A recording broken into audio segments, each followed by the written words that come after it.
Hindi pa rin po umaalis sa karagatan malapit po sa Zambales ang higanting barko ng China Coast Guard.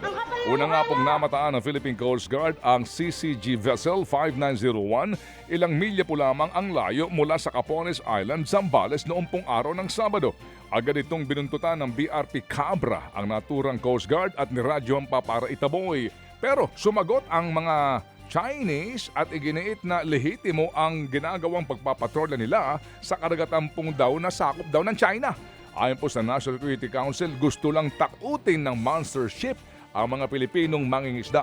Pero tiniyak ko naman ng NSC at ng Coast Guard na bantay sarado nila ang naturang barko at poprotektahan ang ating mga mangingisdang Pilipino.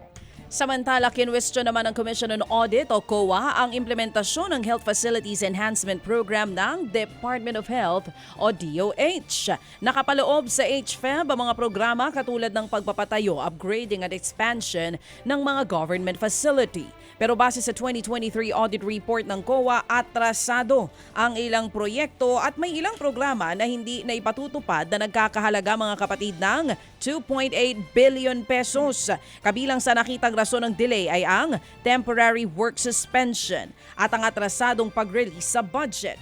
Nangako naman ng DOH na paiigtingin nila ang monitoring sa mga proyekto para hindi na maulit pa ang delay.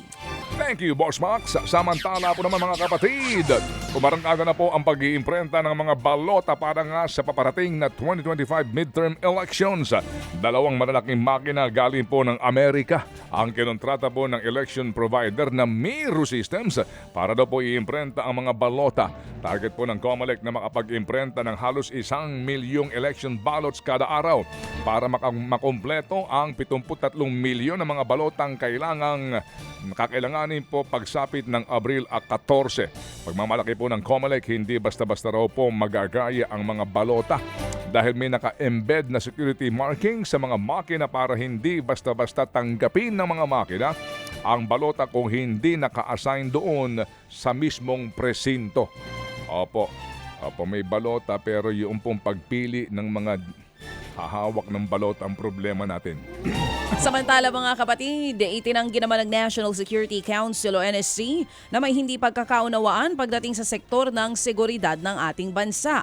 Ayon po kay Assistant Director General Jonathan Malaya, hindi totoong may political rift o hidwaan dahil sa reorganisasyon sa NSC. Kung saan inalis ni Pangulong Bongbong Marcos Jr., si Vice President Sara Duterte at mga dating Pangulo sa Konseho. Taliwas daw ito sa sinabi ng Makabayan Block na lumalaki ang problema sa seguridad ng bansa.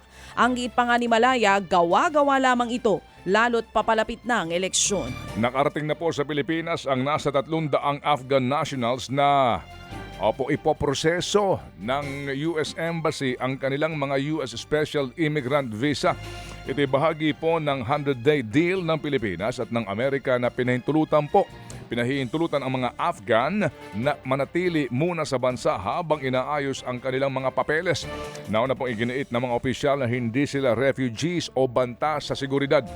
Binubuo sila ng mga individual at pamilya na nagtrabaho po para sa Amerika sa ginawang military operations nito mula 2001 hanggang 2021. Dumaan daw po ang Afghan applicants sa mahigpit na security screening. Dapat daw po'y matapos ang pagproseso sa kanilang visa sa US Embassy sa loob lamang ng 59 na araw.